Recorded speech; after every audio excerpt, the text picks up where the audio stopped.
think it's 5 o'clock.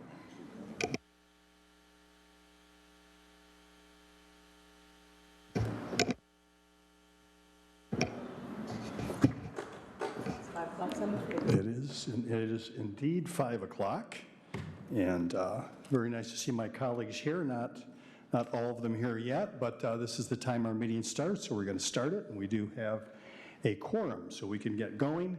Nice to see everybody here in the chambers, and welcome on this muggy evening to our. We don't have the fans going in here. Yes.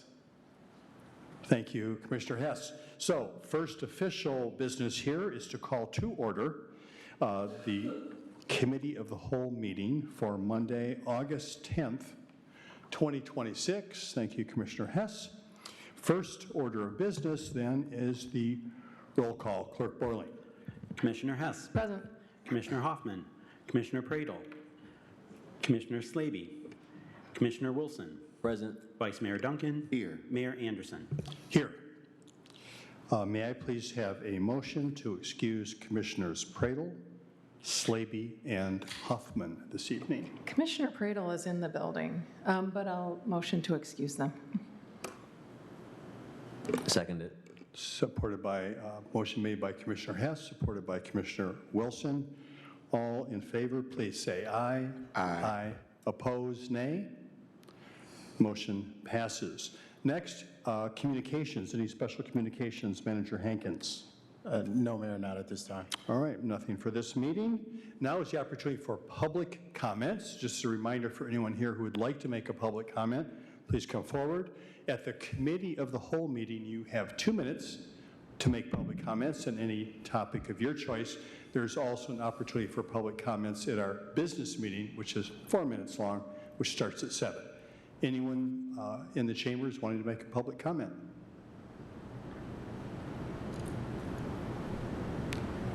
And certainly you can sign in after your comment if you want your contact information. Wonderful, and good afternoon, everyone. Honorable Mayor, Honorable Commission.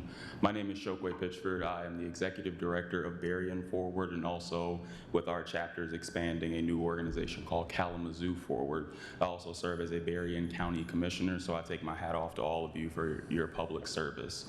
I rise to support and offer some comments around the Community Action Michigan ballot proposal. It is something that my organization is helping to support.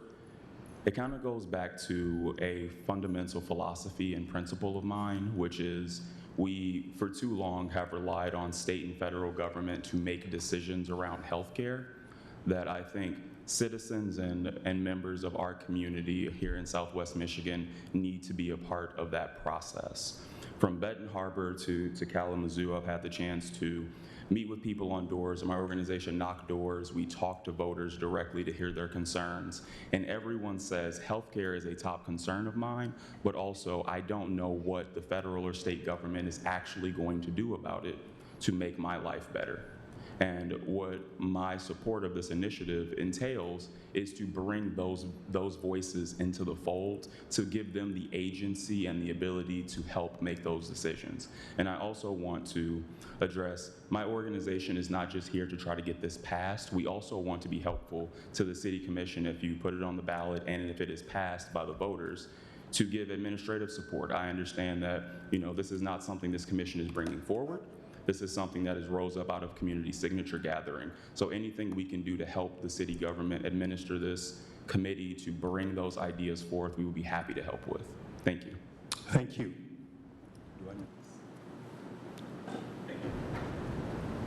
Anyone else who would like to take advantage of this public comment opportunity? I apologize. I thought it was 5 minutes, not 2, so I'm going to run through this very quickly then. Good evening, Mayor, City Council members, City Manager, and members of the community. I would like to thank you for allowing me to speak today. My name is Michael Ward, and I'm the owner of 2839 Full Circle Drive in Davis Creek Industrial Park. In 2019, I purchased this property from the City of Kalamazoo, Brand Brownfield Development Authority, becoming the first purchaser in the industrial park since its creation in 2010. I invested millions of dollars to construct a 33,000 square foot cultivation and processing facility which opened in July 2020. Like many businesses in Michigan's cannabis industry, we're facing extraordinary challenges from oversupply, price compression, taxation, and changing market conditions. I currently recently surrendered a Class C license just to make my cultivation and business more viable. To be clear, I'm not here to talk about cannabis today. But the one thing I do want to stress, break even has been the goal, the new goal. Nobody in cannabis, less than 1%, I would have to say, is making millions of dollars in this adventure. But tonight I'm not here to talk about cannabis. I'm here to discuss the opportunity for the city of Kalamazoo and the committee and the community. Rather than allowing a significant existing investment to become underutilized, we have an opportunity to repurpose this facility into a small AI inference data center and create substantial greater long-term economic value for the city. Much of the public discussion surrounding this proposal has confused it with a multi-billion-dollar hyperscale data center making headlines across Michigan and the United States. Those are entirely different projects. A hyperscale data center is typically a massive campus spawning hundreds of acres, requiring hundreds or thousands of megawatts of power and significant water resources. Would you like me to stop? Yes, please, thank you. So, yeah, 2 minutes is your time frame. You will have 4 minutes if you'd like to speak at our business meeting. It starts at 7. You can certainly provide a written document to the clerk, which could be distributed to us as well. Thank you.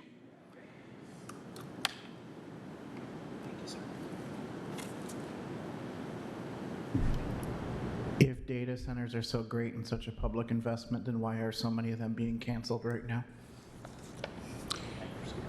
Thank you. Is there anyone else that wants to take advantage of the public comment time? Hopefully this is tall enough.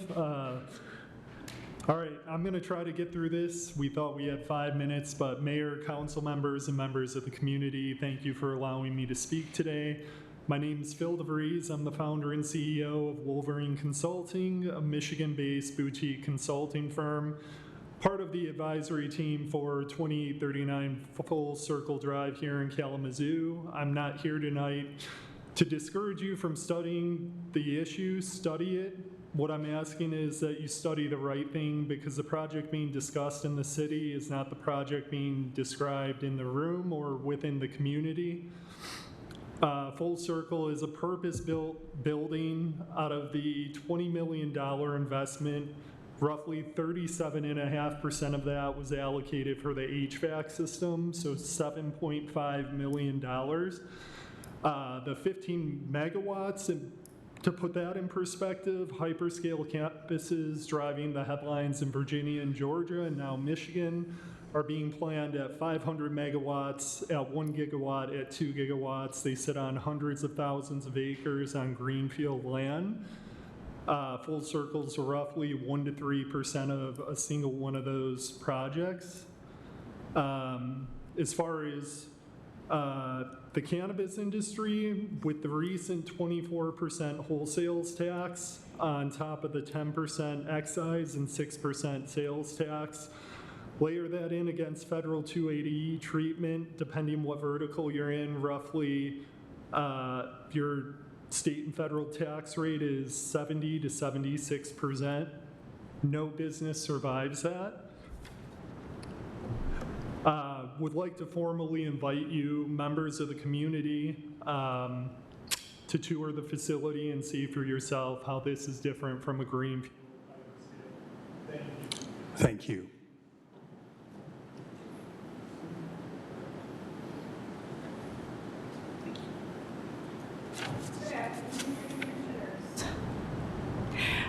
I did speak at the last meeting about a moratorium on data centers, and I won't be attending tonight, so I thought this would be a really good time since you're going to be talking about them and getting information, and that's really great. I still feel that people, their rates, and the environment preempt not having a moratorium. You might say that the additional taxes would be great and a few jobs. However, it really, in this case, is very important that we listen to what the people want. I support a 2-year moratorium. Thank you. Thank you. Is there anyone else in the chambers? Yes, please come forward.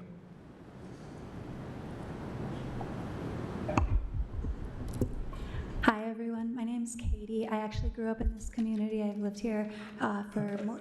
Excuse me, Scott, it's still ticking down from 1 minute. Got to be reset. Thank you. Thank you.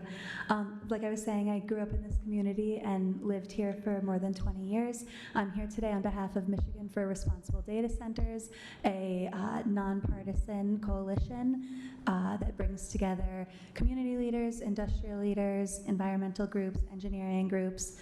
We do not endorse any specific data center project, but we are, and we're created to bring fact-based data center information into communities. I wanted to just share that this Thursday from 6 to 7:30, we'll be hosting a webinar sharing about Michigan's existing protections with the community. It's a statewide data center webinar, so you're welcome to join. You can sign up for that on mi4datacenters.org. But specifically, any responsible data centers in Michigan will be protecting Michigan's water resources, air, noise attenuation, and we'll be talking also about moratoriums and how a moratorium isn't a stop. There needs to be requirements for local communities on how there needs to be a plan in place for what you're adjusting with your local ordinances. There needs to be a plan in place for the outcome of a moratorium and what the goal there is, what's changing within a local ordinance, and what steps are going to be taken during that time. So for any project, whether it exists or whether it may exist in the future, what is changing at the local level, for example, an industrial zone, what doesn't currently exist, what could change, so that you're not outwardly targeting any specific type of industry. And we'll be talking about all that on Thursday. So anyway, thank you so much for your time. I appreciate it. Thank you. Anyone else in the chambers who'd like to take advantage of the public comment period, please come forward. Seeing no one else, thank you all who did come and make comments today. Once again, a reminder, there is another comment period at our 7 o'clock meeting as well. Now we're working our way into the agenda for the Committee of the Whole here. Manager Hankins. Thank you, Mayor. This afternoon, or this evening's presentation on Kalamazoo 2035 has 2 parts, both of which represent important steps in the work of moving this forward.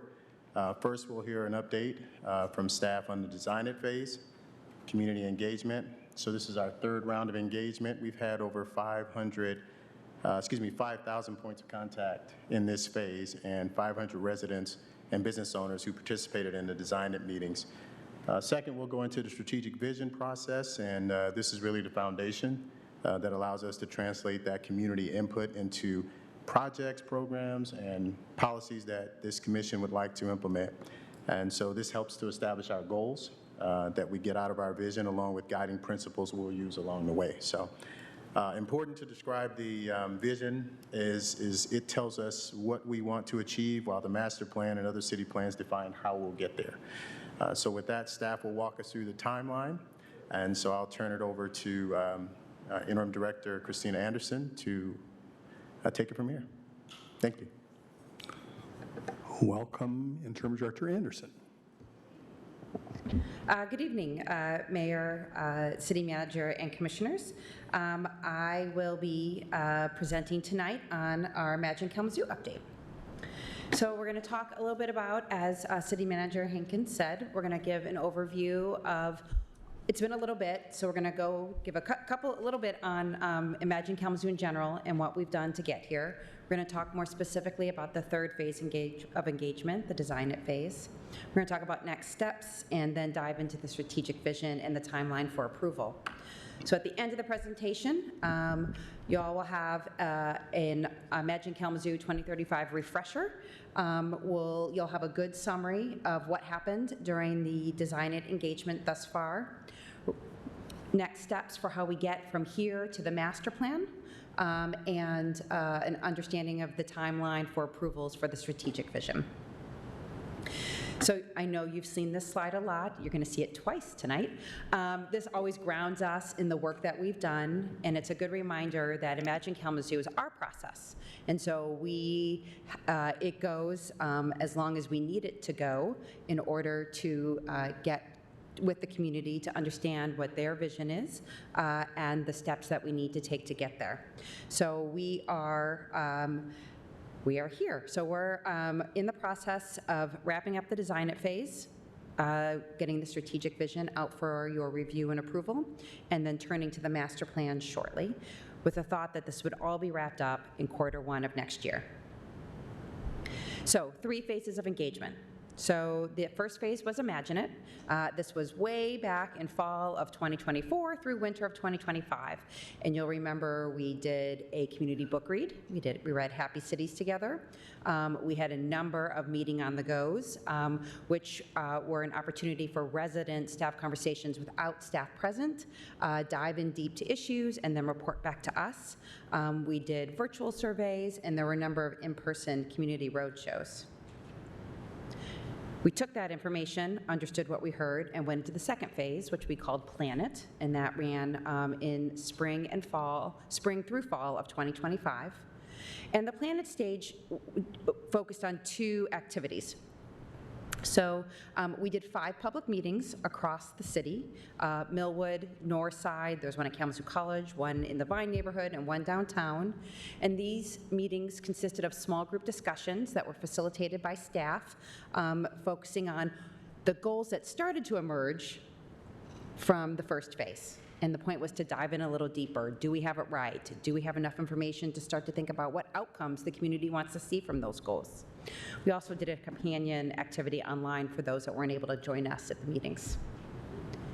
The second major activity of the Plan It phase was a series of focus groups. So we took those emerging goals, there were 7 of them at the time that we were working with, and dove in deep to discuss what that goal meant and what outcomes could come of those. And these discussions were made by subject matter experts. So if you work in housing in Kalamazoo, you were invited to the table to dive in deep on housing. These conversations were facilitated not by city staff, but by members of our Imagine Kalamazoo partner group, members of the community. We took everything that we heard from the Imagine It phase and the Plan It phase, and we did 2 things. One, which we'll talk about in a little bit, is we started to write the strategic vision goals and outcomes. Second, we took it into the Design It phase to start to get a little more specific, especially at the neighborhood scale, to move from those goals and outcomes to how we actually get there. What are the things, what are the steps that we need to take on in order to realize the community vision? So in the Design It phase, we did 15 neighborhood open houses across the city. These were hands-on activities, again, really going from high goals, looking at it through the neighborhood lens. Each table was facilitated by city staff, and these were the locations that we met in. We did 15 meetings that covered 22 neighborhoods. So neighborhoods had some similar characteristics. We did on the same night, but each neighborhood had its own meeting. We just did it in multiple rooms within, or multiple sides of a room within the facility. I know many of you attended these, but I just want to go into the activities that we did. There were 7 activity tables at those Design It meetings. So it's the same tables at each meeting, but again, the information we got was slightly different because each neighborhood was coming at it from their own perspective. So under the environment table, we asked participants to prioritize potential activities for us that fell into 3 categories: materials and management, natural world and energy efficiency, and energy efficiency and renewables. We had a Parks and Rec table staffed by our lovely Parks and Rec staff that really dove into understanding what future neighborhood improvements or events or programming each neighborhood is looking to see. Transportation, they weren't a table, they were like a good chunk of the room because we did a number of different topics, and we partnered with Metro Transit at all of our meetings to dive into transit issues. So for transportation, we talked about mobility generally, and so we had maps of each neighborhood and talked about where were there sidewalk gaps, where were there lighting challenges, where would you like to see traffic calming, and so forth. We dove into non-motorized issues. We had a display of our non-motorized or bicycle facility map to understand how the network was forming, what other destinations should be included or other facilities considered. And then, of course, transit, in partnership with Metro Transit. They asked questions specifically about what would make one use Metro Transit more than they currently do. As an idea, is it training? Is it the stops? Is it the routes? Is it the timing? What is it that keeps one from using our system? And they were present at all of our meetings, too, to help collect this information. It was a great partnership. We had a neighborhood engagement table discussing engagement, community organizing, strengthening relationships, and in neighborhoods that don't have organizations, how they might build an organization. The economic vitality table, again, it was a mapping activity, asking folks where do they shop and how do they get there? Do they shop within their neighborhood? Do they go far afield? Let's talk about what they'd like to see there and helping to define what economic vitality means in each of our neighborhoods. We had a Happy City table, which extends from our Happy City book read back in the first phase. And during those early phases, the community defined what a happy city was. And so we took that definition and said, show me where this exists in your neighborhood. And if it doesn't exist, let's talk about why and what's missing. And then finally, housing. Housing was, again, a pretty big space user at all of our meetings. We had several housing questions for folks to get through. So we prioritized, like the environment, we prioritized future actions that we could take related to housing.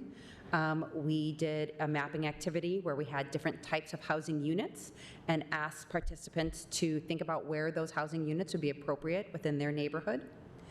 And we had a discussion on how Kalamazoo residents are being served with our current housing stock and our current housing prices and sizes and situation. Sampling of what we heard. We had great participation. We had over 500 people attend the 15 meetings, in addition to more that participated online and came to other events. The comments that we got were very thoughtful. These folks are subject matter experts because it's where they live. And so hearing their thoughts and comments of what housing or transportation looks like where they live is really important to shaping what ultimately goes into the master plan document.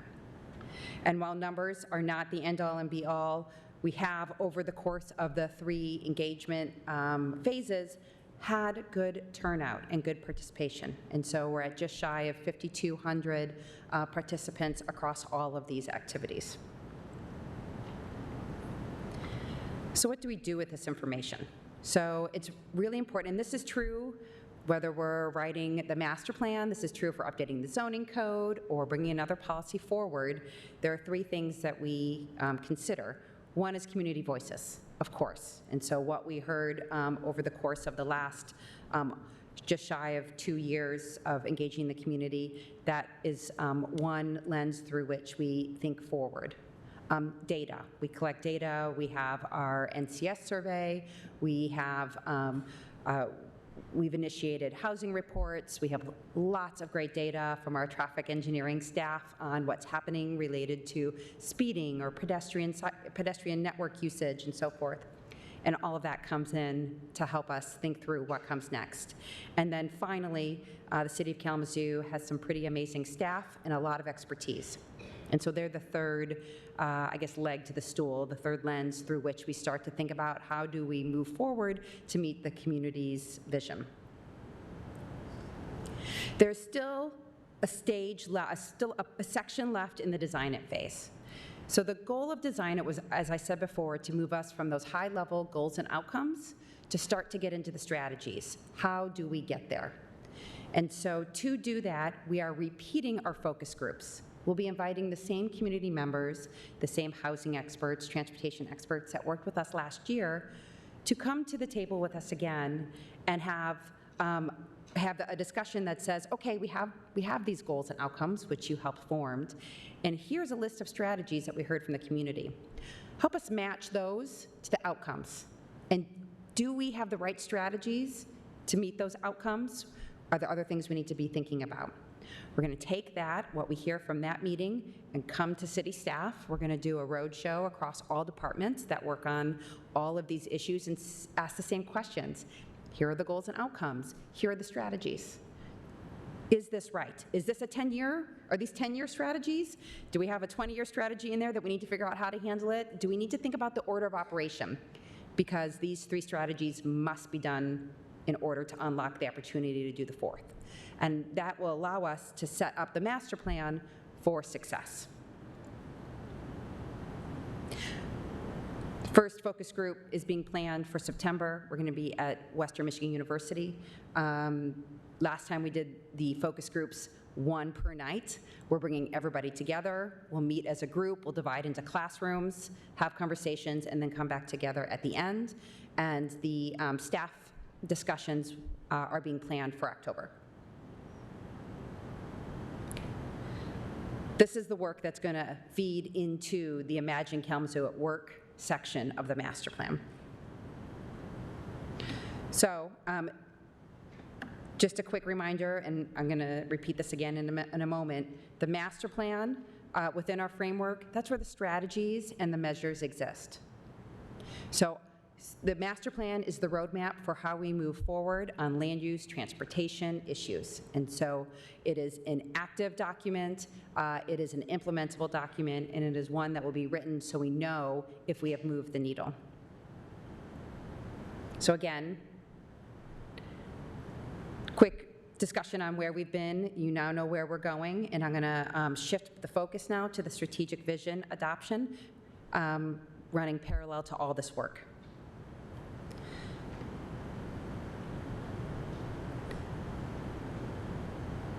I like this graphic because it grounds us and it demonstrates where the strategic vision lies within our foundational documents and how we support the work in that document with internal policies and internal documents.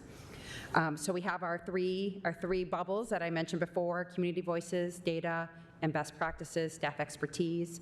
That's what shapes the vision. That vision goes into the strategic vision. Everything else feeds from that. Our budget, our 5-year plans, our 10-year plans, the strategic vision is our North Star. This time around for Imagine Kalamazoo, we are adding some internal companion documents, including the government strategy document, which lives at the city manager's office level, as well as department plans, and those are both designed to ensure thoughtful completion of what goes into those actionable documents. Thinking through budget, staff capacity, order of operations. So when you look at our goals, outcomes, strategies, and measure framework across the 2 main documents that we're talking about tonight, strategic vision and master plan, goals and outcomes live in the strategic vision. Those outcomes are written such that they can be understood and measured if they were complete or not, but they are different than strategies. The strategies, the implementable steps that we use to get there, and the measures that we can check off and compare to understand if we met our work, those live in the master plan. Those live, very specifically in the Parks and Rec plan or a KDPS strategy document. City Manager Hankins used a slide similar to this back in April when he presented, and I wanted to use it again just to kind of ground us in that. So what does that look like? If community trust and safety is the goal, and these are, this is an illustrative example. If community trust and safety is the Imagine Kalamazoo goal, the measurable outcome would be an increased community safety, increased trust through reliable services, improved transparency, engagement, and collaboration across all neighborhoods. How do we get there, and what departments will be doing that? This is where we start to get into those projects, those initiatives, and those programs. Contact 50 at-risk youth and their families to offer mentoring, interventions, mediations, and city programming. The measure, 15% reduction in repeat juvenile contacts. And so that is kind of across the continuum of what it would look like with the strategies and measures being in those actionable documents, and the goals and outcomes are North Stars living in the strategic vision. And so we've started to work. The strategic vision document is taking shape.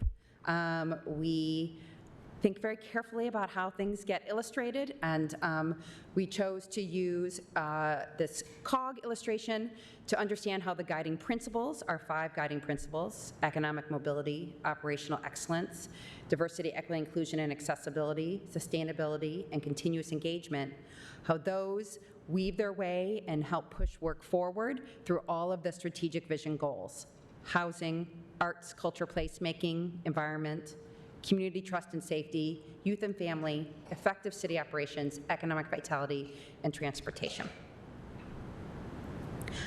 I am not going to read each of these 7 strategic vision goals and outcomes for you tonight. City commissioners, you all have them in front of you, and we can share them with you in another format if you would like for your review, and I'll talk about a timeline for that review to happen in just a moment. We'll also be sharing these with the community. In this PowerPoint will be available for viewing afterwards.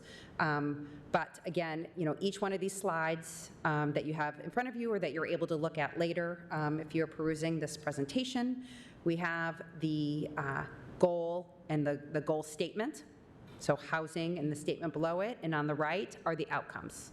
These outcomes were ones that came from the community that you all shaped from our conversations at the city retreat and in April, and then got one additional layer as we went back and reviewed it against our guiding principles to make sure that they are represented here, and some information we got from the design it phase. So you'll have each of them here: housing, arts, culture, and placemaking, the environment, community trust and safety, youth and family, effective city operations, economic vitality, and transportation. So where do we go from here? Timeline. So August 10th, we're here, providing where we are as it relates to the strategic vision and where we hope to go between now and early fall. So again, city commissioners, you have in front of you the goal and outcome statements, the latest versions, and if you need them in another format, we're happy to provide them to you, Word documents, whatever you need. We ask that you take one last look before we start to finalize the document for public review, and so looking for a deadline of August 21st on that. Staff will take your comments.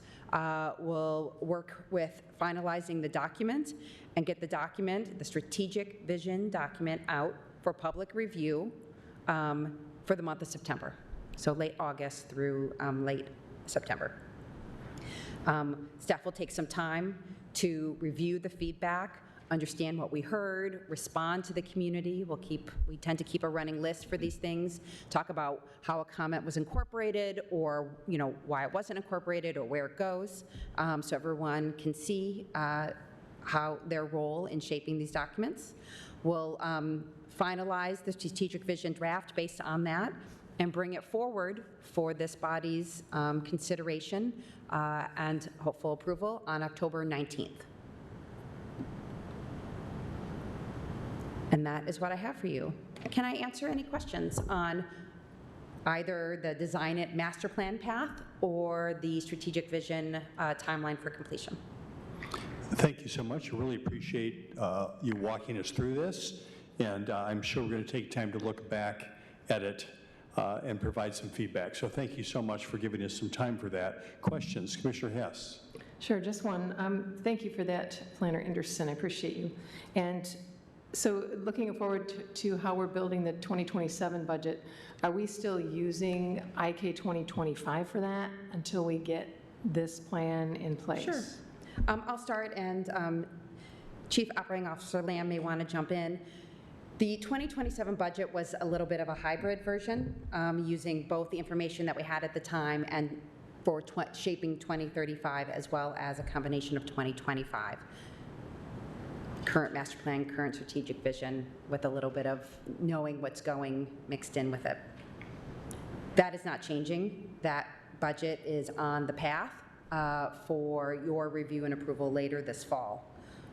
This will help us shape the strategic vision approved in October, and the master plan coming in Q1 of next year will help shape our 2028 budget work, which will be kicking off about the same time as the approval of the master plan document. Thank you, Commissioner Hess. Vice Mayor Duncan? Thank you. I saw that you guys did meetings in a lot of the neighborhoods, but I did notice on the map that Southwestern Hills was not one of the neighborhoods that had meetings in it. Yes, so let's talk about that. So we did South Side, West Nudge Hill, and Southwest Nudge Hill were all done together. We held it at the Girl Scouts headquarters, and it's somewhere here. It's a long presentation. Anyway, we held it there. Each neighborhood had its own space within the Girl Scouts facility. They have a huge facility. I have, thanks to the evaluation lab at Western Michigan University, I have all the data that we got. It's all organized, and I'm just starting to go through it. We will be putting that information that we heard across all the neighborhoods at these 15 locations. They provided it both as a map that one can look through, as well as in a very big spreadsheet that we're going through. And so we're working with our IT GIS team to get that map up online so folks can go back and see, oh yes, I did say this about my neighborhood. I did say this was missing here, and so forth. So Thank you so much. you're welcome. Yeah, thank you, Vice Mayor. Commissioner Wilson? Thanks, Mayor. Thanks, Interim Director Anderson. To piggyback off of Commissioner Hess's question, so we can expect the 2028 budget to be based off of this work, correct? Correct. Secondly, should we be measuring the success of our city management's office and our goals and outcomes in the year 27, or should we start measuring that, using that to measure success in 2028? That's a great question. Imagine Kalamazoo 2035 did not throw IK 2025 out, Gotcha. right? It is all building on what we heard. Yeah, there are some new focus points. Housing was incorporated into other goals, whereas now it's a standalone. I think that there'll be a lot of overlap and parallels between what we heard in 2025, what the 2025 goals look like, and what the 2035 goals look like.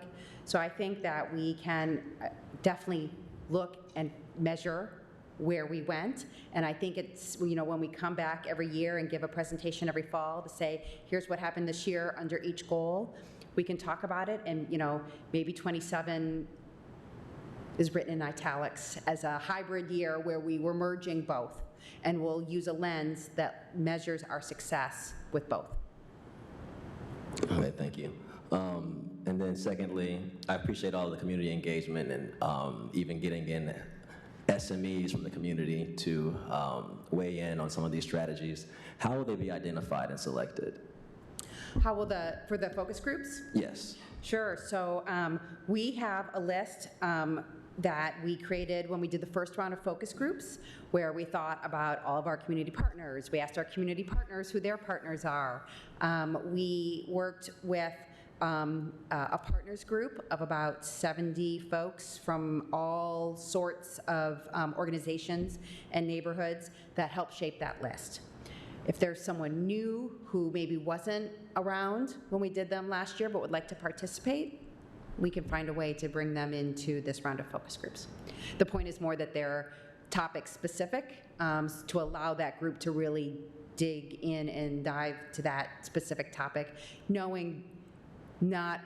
understanding the capacity for the community, city plus outside organizations, to move the needle in for different programs and projects.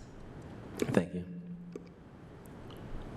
Appreciate it. Seeing no other questions at this time. Thanks again. Just a couple things for me. I know this is an extremely extensive, time-consuming process and takes a period of time. How, in a process like this, in your estimation, might a new issue, get incorporated into this that suddenly emerges? I mean, we can think of one related to data centers, for example, which we were not even discussing when we started this. So Absolutely. I know that's somewhat of a specific thing, so it's not, Sure. we've No, got it's the high level, but how does that kind of thing Yeah, it's get a great question, because I think a lot of cities, when they write strategic visions or master plans or any foundational documents, they're very static. We did it, we did the engagement in advance, we took a picture of it, and now we look at it for the next 5, 10 years, and that's what we have. Right. What we're setting up through Imagine Kalamazoo 2035 is a way for us to think about new issues when they arise. And how do we think about them within our strategic vision goals? Where do they fall? What impact do they have? Do they impact multiple of our goal areas? And through a little bit of a matrix that we'll have set up, it will help us think about how we use or how we react to that new issue. And again, this was a lesson learned, right, from Imagine Kalamazoo 2025 and how we operate and how we use our documents, and that need to be more nimble and more flexible when new things face us. Right, so that's very helpful.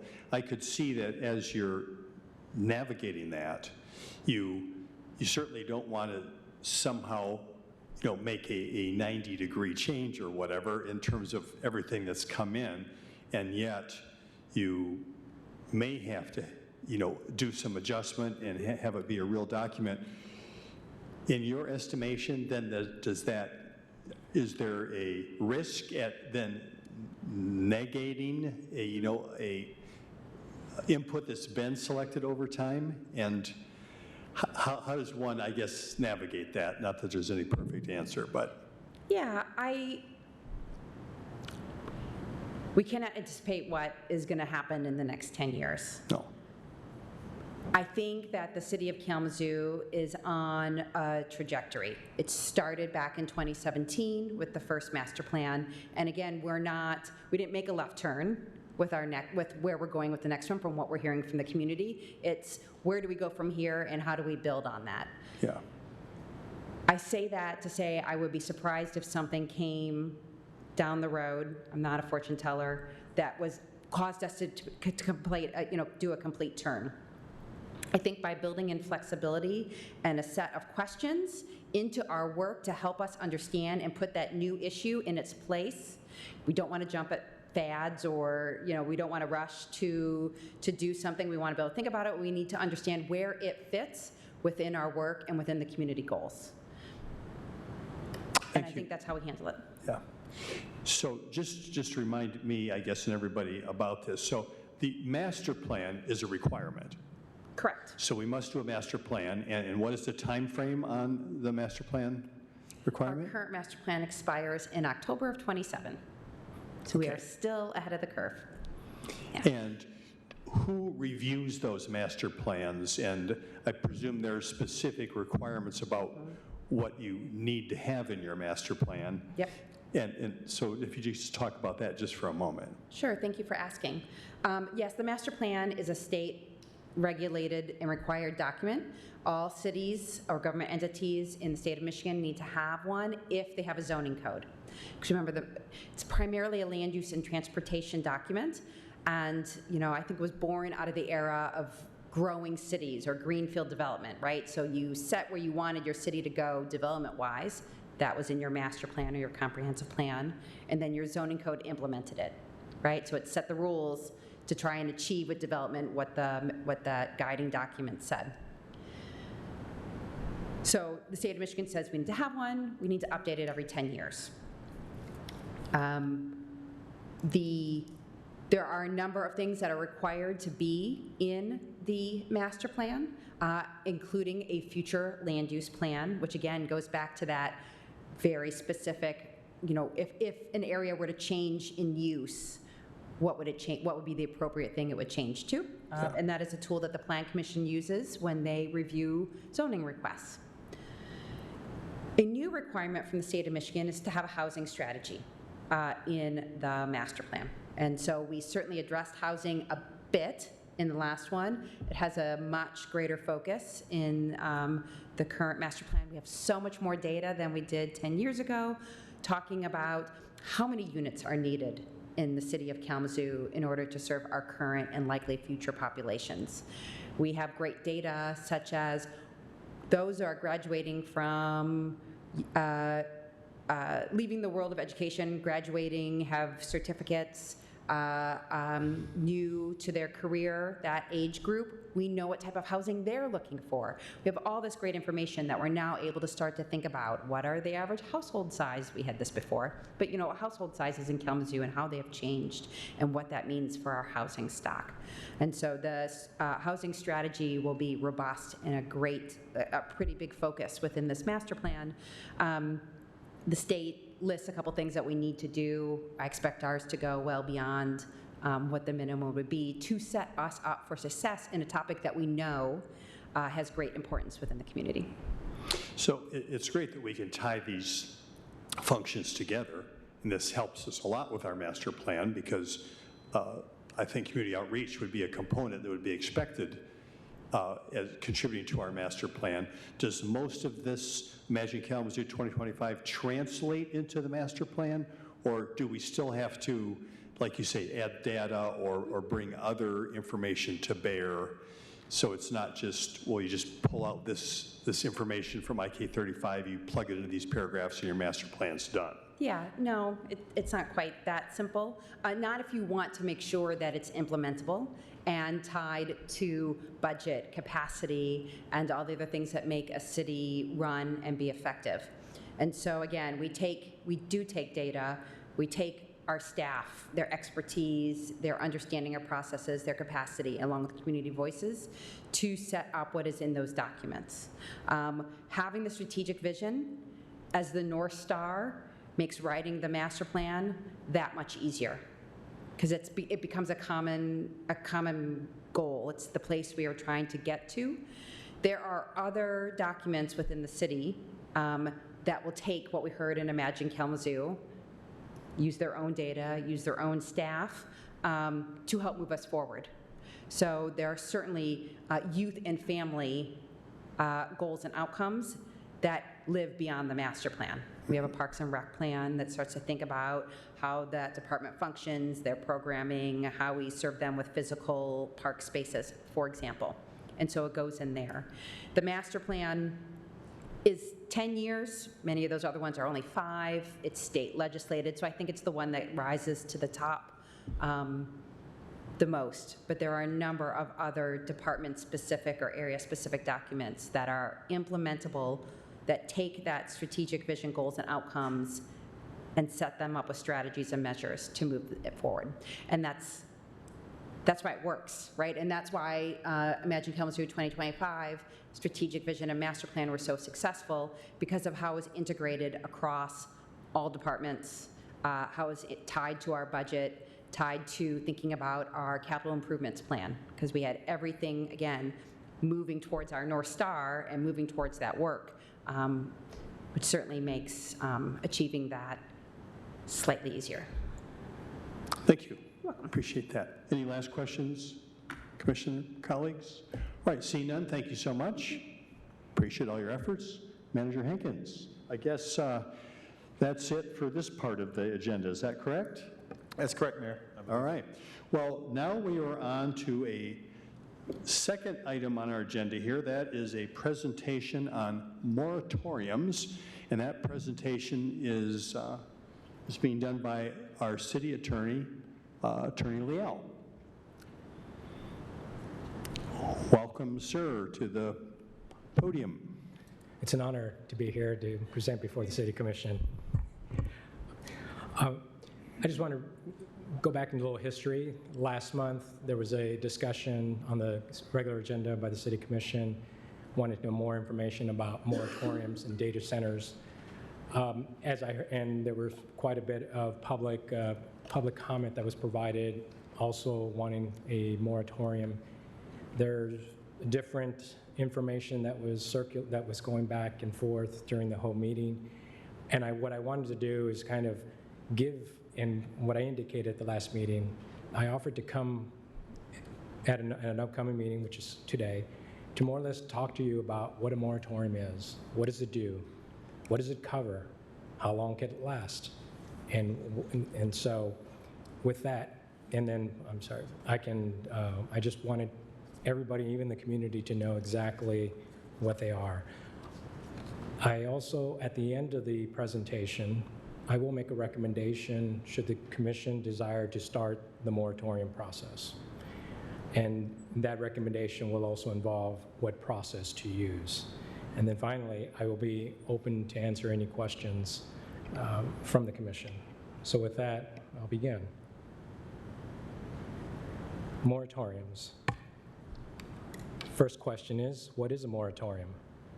A moratorium is, in the land development context, is a temporary pause in the receipt and processing of certain development applications and permits. It basically puts a freeze on applications from coming in, and those that have come in, they'll stop. They'll basically lay on the table until what a moratorium allows us to do, to study and potentially adopt new regulations to address inadequate public infrastructure or to deal with threats to the community's health, safety, and welfare.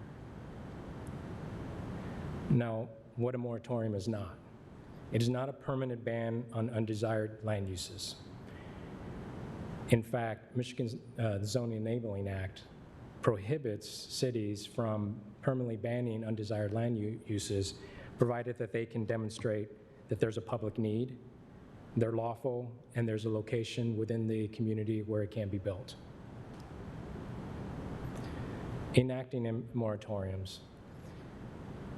There's 3 questions for the commission to consider in which to answer which those responses will be part of your moratorium. The first question is, why does the city want to enact a moratorium? The second question is, what is the goal that the city wants to accomplish? And finally, how long does the moratorium need to be to reasonably accomplish this goal? So the why. Why does the city want to enact a moratorium?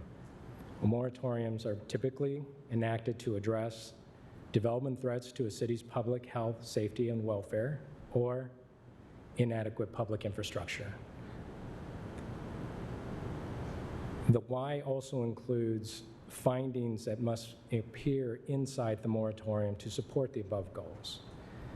With respect to data centers, you may be looking at, with respect to public health, safety, and welfare, noise impacts, vibration impacts, water use and wastewater discharges, fire suppression and mechanical needs, emergency response requirements, exterior equipment, potential health impacts, as well as other environmental and public safety impacts.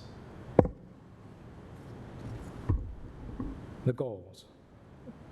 That is the what. What does the city want to accomplish? The most common goal is to give the city time to study and adopt new planning and zoning regulations for certain uses. Once a moratorium is enacted, the city must ensure that the city pursues the goals. What I mean by this is city staff will be tasked to research and develop the regulations, and if commission desires, even hiring consultants specialize in these areas, and they work diligently to get regulations up before you that can protect the health, safety, and welfare of the community before your moratorium expires. Oftentimes, cities enact a moratorium for a year, and by the 9th month, that's when they start working on it, and they find out this is a very complex area. There's a lot of work to be done. So you need to start early on. As soon as it's adopted, staff needs to go to work. Now, how long can a moratorium be? Well, as I mentioned earlier, a moratorium is a temporary measure. It should not last longer than is reasonably necessary to pursue the city's goal. And according to courts, starting with the U.S. Supreme Court back in the Tahoe case, back in the early 80s, moratoriums greater than 1 year are viewed skeptically by federal and state courts. It doesn't mean that you cannot eventually have a moratorium plus extensions that exceed a year, but you have to have done a lot of work within that year, and then your extension has to be supported by additional findings as to what else needs to be accomplished.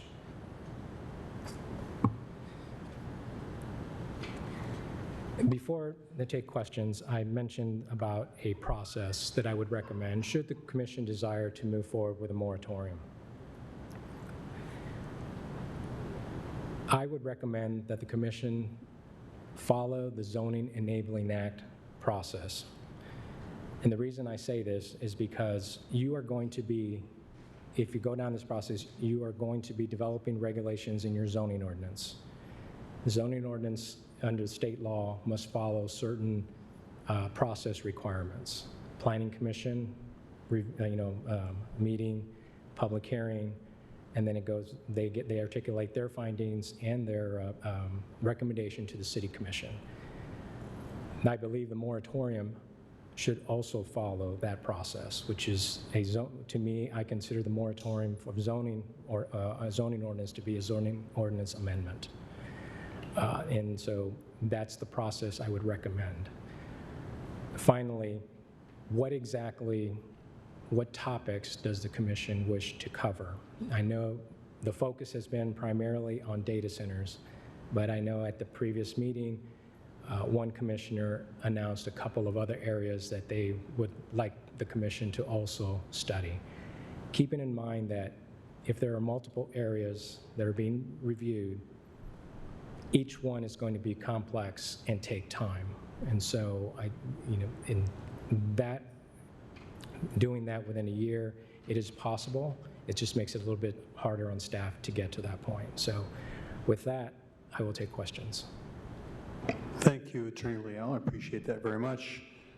Questions, commissioners? Commissioner Wilson. Thanks, Mayor, and thanks for this presentation, Attorney Leal. I have a scenario that I need your guidance on. So if, let's say there's a 1-year moratorium, and then let's say on month 6, some new environmentally sustainable, quiet technology for data centers gets unleashed, problem solved. Would we be able to then start processing applications for data centers is there a process for doing that in month 6, or would we have to wait until it's expired? No. To answer your question, the moratorium would be, if you set it for a year, would be a 1 year, or if the development regulations are enacted before then, it would expire at that time, the second ordinance, second reading of the zoning ordinance amendment. But nothing also prohibits you, if you, by month 6, as in your example, to come forward and extinguish the moratorium. That's what would need to, and then once that is extinguished, then applications can come forward, or those that were filed and pending review and approval can move forward as well. Thank you. Thank you. Yes, Vice Mayor Duncan. So when you say extinguish the moratorium, that means it would have to come back to this commission for another vote, correct? Yes. Thank you. Other questions, commissioners? Commissioner Hess. So Attorney Leal, you're saying, so if we were going to go down this road of moratorium, it would have to come on a future agenda? Twice. Twice. Well, it would go to Planning Commission first? That is correct. Okay. Does it have to go to Planning Commission twice? Well, no, just once. Just once? Yes. Then they bring it to us. Yes. We have a first reading, second reading. Right. Because that's our charter requirement for ordinance adoptions and ordinance amendments adoptions. Okay, thank you. Commissioner Pradel. City Attorney Leal, thank you. So my question is have the other outlining municipalities, do you have evidence that they followed the same path forward with like their planning commission equivalent 2 meetings before they passed their moratoriums? Portage did. I confirmed with the city attorney for Portage that they did that through their zoning ordinance amendment. Do you have a sense that that kind of has universally been a practice that's happened? It's not universally done in the state. There are, townships are primarily doing it by resolution. Cities are doing primarily, or more so, with zoning ordinance amendments. I fall under the latter category because it is consistent with the ultimate action that you're going to be doing is amending the underlying zoning ordinance. I think like the thing that I'm kind of trying to or I am struggling to reconcile is that, you know, if every community took that path, which the path is not saying like no forever, it's saying that there are a lot of unknowns, and we want to take a pause before there's irreversible action that's taken that sets a precedence that you can't put that toothpaste back in the tube. Right. So my question is like with that path that you've outlined, to me equivalent, that's kind of just raising a red flag up to folks that may be interested in doing this and saying, you want to do it, you better rush to get something in because, you know, a month and a half from now, it's going to be too late. So what protections would communities have if you don't just take the preemptive moratorium to prevent that from happening? We have a different concept of law under land use law here in the state, and it's the concept of vested rights. And what that means is everybody who develops property will file various permits. And depending on the development, it can be site plan approval, just a building permit. And the question is, if I file my building permit with the community or my site plan application, and the city the next week adopts new regulations that impact my development, do I have to comply? Am I vested against those new changes? Michigan law is different than other states, so I'll compare it with my previous state in Texas. A developer there is vested when the first permit application is filed with the city, even though there will be a series of permits that come afterwards. They're protected at the beginning. Michigan is not like that. Michigan here, as I've read the case law, and basically the best way I can describe it is, in order for a developer to be vested against changes that in the zoning ordinance, they would have to have a building permit issued and begin substantial construction of the site. So their zoning approval, their site plan approval, the fact that they got issued a building permit and they spent in various consulting fees to get to that point does not vest the developer. And I do not know how long our development applications take, but most communities, it's a long period of time before they can get to even planning commission approval if they need to go that route. And so even if we took a month and a half to 2 months, those applications are probably still going to be early on in the process that they will stop. They will be frozen basically in place until we enact the moratoriums. Enact the zoning regulations necessary. So if you were, I mean, not that it's your place to give somebody legal advice for their business or what they're aiming to do, but if you would advise, based on what you were describing, that if somebody was looking to fast track something, to maybe err on the side of caution through this process to make sure that they don't end up in a situation where they're maybe got ahead of themselves and lose that ability to move forward effectively, right? Yes. Okay.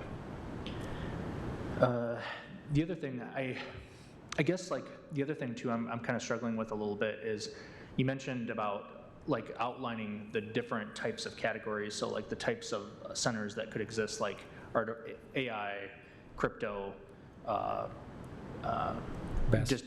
data centers, those sort of things. But in terms of the types of concerns that most citizens have, they tend to be very similar between those types of facilities. And so I'm wondering, does it need to be necessarily as difficult as researching each individual one if their main functions and the way that they operate are pretty much similar? Like, is there a way to encapsulate, let's just say, those 3 types under one umbrella? Does that make sense? To just say facilities that... You could do that. I think for clarity, I would list each facility in the moratorium that would be very similar, the factual findings would be very similar to each one. And I would list them separately, that staff would be researching all three simultaneously. And the best example I can give you is to look at what Portage did, and you'll see how their moratorium ordinance is structured. That is a similar structure. Yeah, I like the structure. I mean, I could see, like battery storage maybe being a slightly different category, but in the spirit of concerns that people have, I mean, I think the other ones would kind of more or less fall under one similar umbrella, but battery storage is something that could very well come up again with us as well, and it just seems like it would maybe be prudent to us while we're doing the research and whatnot, just to, rather than waste our time and piecemeal it, to try to just tackle them all to give both the community better clarity, but also give the developers clarity. So I guess where I'm coming from is like, well, if we're already taking this time, already devoting these resources, let's just do it all so we can give everybody more clarity for the future about what's needed and what to expect. Because I think the part that causes a lot of heartburn for everybody involved is just not knowing, what next technology is going to pop up. And I think the more clarity we can and time we can invest in this in the front end, we can prevent a lot of these similar situations in the future. Okay. And that's a prudent approach. I mean, to do it all in one. I mean, you wouldn't want to do, if there are more than one type of use, data centers, AI data centers, crypto mining, and BESS, those that aren't regulated by the state, you'd probably want to do it all rather than doing piecemeal moratoriums into the future, separate moratoriums. Yeah. The other question you mentioned about the 1 year suggestion that you described it as no longer than reasonably necessary, and I wonder, like in your sense, like I'm thinking about like the city of Kalamazoo. I mean, if we're a small township where they barely have enough to scrape by to put painting the lines on the street on the agenda, I could see where you could say, well, okay, you took a year and come on now, like how long does it take you? Much more than a year to get this stuff figured out. What does reasonable due speed look like in a community where you have literally hundreds of priorities that city staff and elected officials are trying to navigate in a year? I mean, how does somebody judge due speed? And realizing if we're just like dragging our feet to be convenient for ourselves and kick the can down the road versus like genuinely trying our best to navigate this amongst everything else that we're trying to figure out and work on. I mean, how do you address that and reconcile that? And going back, or many cities have already crafted regulations, but again, when you craft regulations, you're crafting it specific to your city. And those cities aren't alike. I mean, there's a difference between a city, as Christina mentioned earlier, that the planning, comprehensive plan was geared more to greenfield development. There are cities that are going through that. They have different issues regarding the same data center and regulations that we as a infill community, meaning we don't have much developable land, most of it is developed and it's going vertical, we would have different issues than a greenfield city. I mean, just how does the noise impact a structure, a building that's maybe 10, 12 stories high? If you go to some greenfield cities down south, they don't have 10 stories. The regulations, it takes time to really look at that, to analyze and make your regulations fit your community and what you have. That does take time. But a lot of this will be done by staff before it comes to the Planning Commission, after the moratorium is enacted. Before, as they develop them, they'll come back and start that process. That's the four examples you gave. They have similarities, but they have differences. And none of us are experts in that. And it takes time to also get up to speed to understand how they work, consulting with other communities who have these ordinances and what they've done, to be able to kind of differentiate what is different about us as compared to them that we need to address. That process, I mean, I've been through the moratorium process in enacting a gas well drilling ordinance in Denton, Texas, which is a very complex area that overlaps with oil and gas law. The second ordinance amendments that we did in the mid-2010s took 2.5 years. And we were working very diligently, and we extended the moratorium 3 times, I believe. And so it tells you about how this can get very complex. I can't predict what we're going to find with respect to our community. It could be an easy process, it could be not, it could be more detailed. I don't know. Thank you, Commissioner Priddle. Other questions? Vice Mayor. Is there usefulness in us passing a resolution before we send this to the Planning Commission?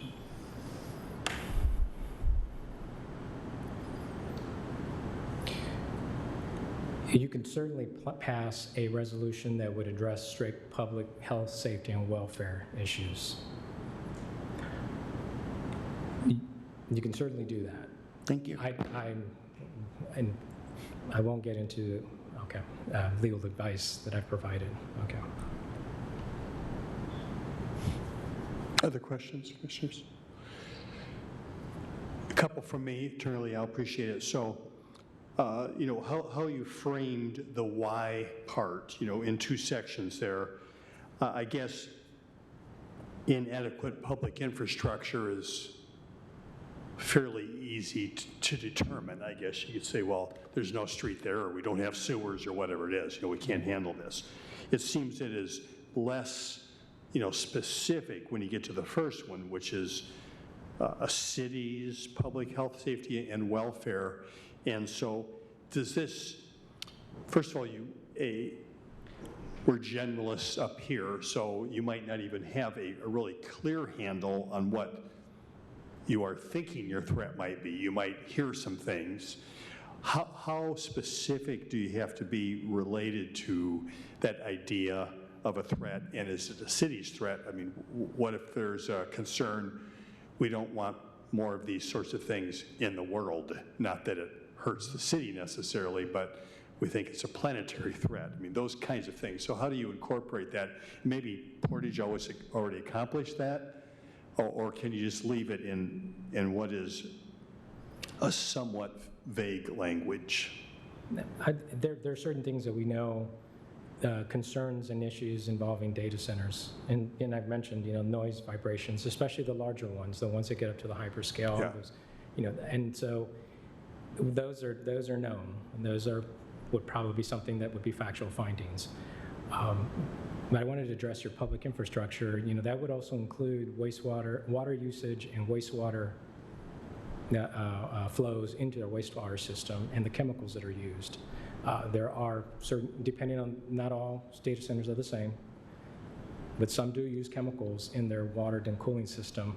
Is that something that we would need to know what that is and how it could impact our public infrastructure and our reporting requirements to EGLE? Okay, appreciate it. Any other questions? Thank you so much, Attorney Leal. Appreciate it. Manager Hankins, back to you. Have nothing further for today. All set then? Okay, thank you. Commissioners, this is an opportunity for commissioner comments. Just as a reminder for anyone that's paying attention, there is also a commissioner comment period at our business meeting that starts at 7. Are there any comments from commissioners for the Committee of the Whole? Vice Mayor Duncan. I'd love for us to consider a resolution for tonight's 7 o'clock meeting to address this. I understand from the presentation that we can send this to the Planning Commission, and that's, if this moves forward with our votes, that's the plan. But right now, the community is patiently waiting for us to make a decision on this, and I think that's the least that we could do is throw this bone to the community and let them know that their commissioners are not on board with a data center coming to the city. Thank you, Vice Mayor Duncan. Commissioner Bradel. Vice Mayor, I'm not sure if this helps at all either, but Planning Commission, they did not have a business meeting this month just because there wasn't an agenda item. So my understanding is the earliest one would be that first week in September.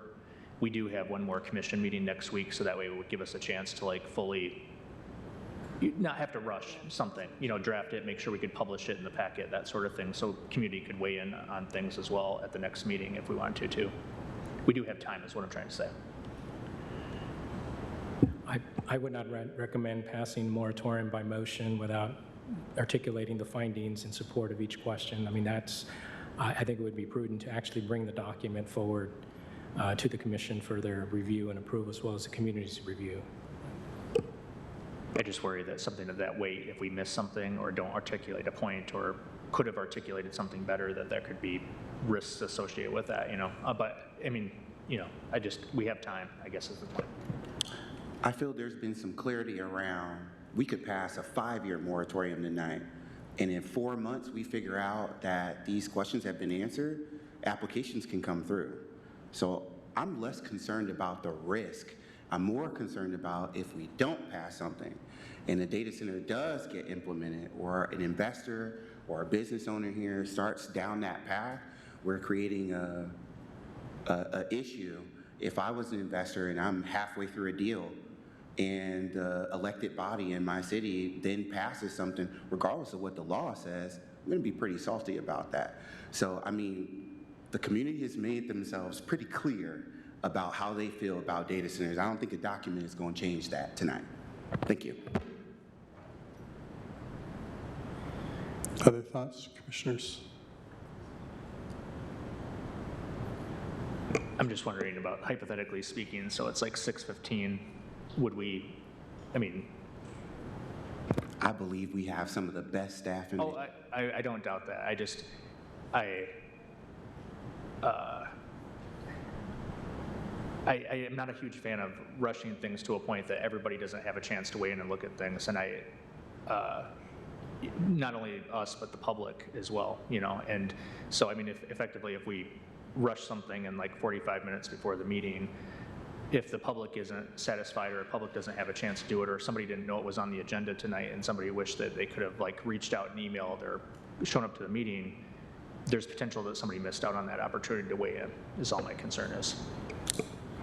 Thank you for that concern, but I've received emails just like all of you folks this week about it. We announced it at the last meeting that we would be discussing it and that there would be a presentation today. So I think we've done our due diligence as far as informing the public. And again, I will side with the public at the last meeting and before that has made themselves clear on what the expectation is for this elected body concerning data centers. So I still hold to my ask.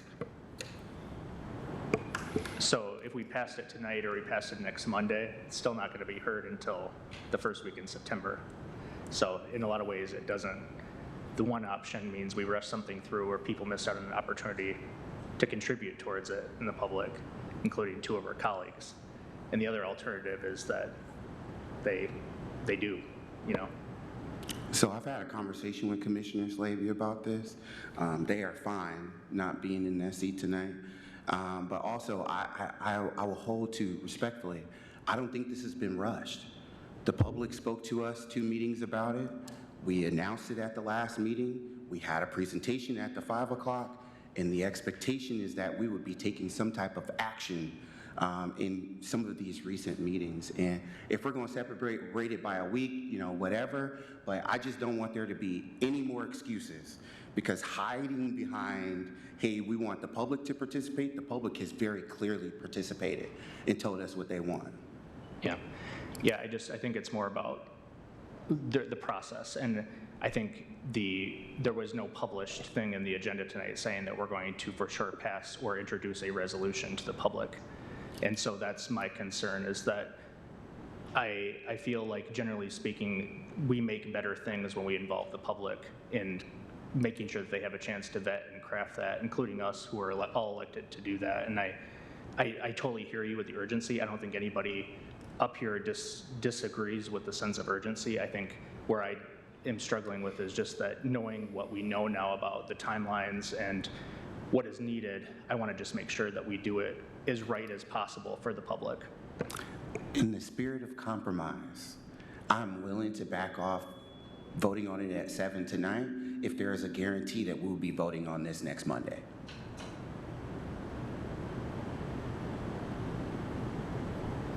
Other thoughts, commissioners? Question for Attorney Leal. Would it be more prudent for us to ask staff to craft that resolution that we pass next week to send to Planning Commission in September? I just want to clarify, the moratorium that Vice Mayor Duncan is requesting via resolution doesn't go to the Planning Commission. It is the zoning ordinance moratorium that I had recommended that would go to them. So there is no need for, under the resolution option, to go to Planning Commission. It is just a general public health, safety, and welfare ordinance or resolution. At the same time, we would start the process of the zoning ordinance, a moratorium, which would probably, that would be referred down to the Planning Commission. If this commission that's your desire, to direct staff to bring it back to the Planning Commission at the next meeting to start that process. So we can have a simple or a basic resolution for next Monday completed. And so I'll work with staff to draft that resolution. So that said, so anyone who's paying attention or watching this is not confused. This particular version of a moratorium, which is a resolution, is being proposed, I think, as a stopgap for a short period of time, reasonably short, until while the other process would play out, correct? So we would still follow the recommendation of our city attorney to follow the Zoning Enabling Act and go through the regular steps and take something to Planning Commission, have it come back to us twice. So this would just be a placeholder for a period of time until that action was taken, correct, Vice Mayor? Yeah. And I appreciate you offering that. I think that for our, for the purpose of doing this in a way that doesn't feel rushed, but is fast enough, I think. I'm comfortable with the idea of asking our attorney to bring that back, and then it would be on our printed agenda, which would be then, publicly distributed for our next Monday meeting, and then it could be there for action for this. In essence, what you're suggesting is an imperfect response. You're suggesting ultimately the best response is to take advantage of the Zoning Enabling Act, which, what doesn't start with us, it does start with something going to the Planning Commission. So does that seem reasonable? Yes, Your Honor. Okay. Okay with that, Vice Mayor? All right. Commissioner Brano? No, are you comfortable with that? Okay. All right. Appreciate the conversation. Amen. May I ask? Attorney Leal? I wanted to ask one question of the commission. Exactly, since we're bringing the resolution next week, one of the questions I'll need to ask is what land uses are you wishing to see in that? Is it just data centers? Are you wanting AI data centers, the BESS, and crypto mining in that, or just data centers? I mean, I would need to know that's in drafting that moratorium. I would like to include all three of those options in that language. I would echo Vice Mayor on that. I think it would, why not, as a safeguard. All right, any other comments for the good of the order? All right, thanks all. And just a reminder here, our business meeting starts in about 35 minutes at 7 o'clock. There are agendas out in the hallway for that. And there will be another opportunity for public comment, 4 minutes at that meeting. We are adjourned.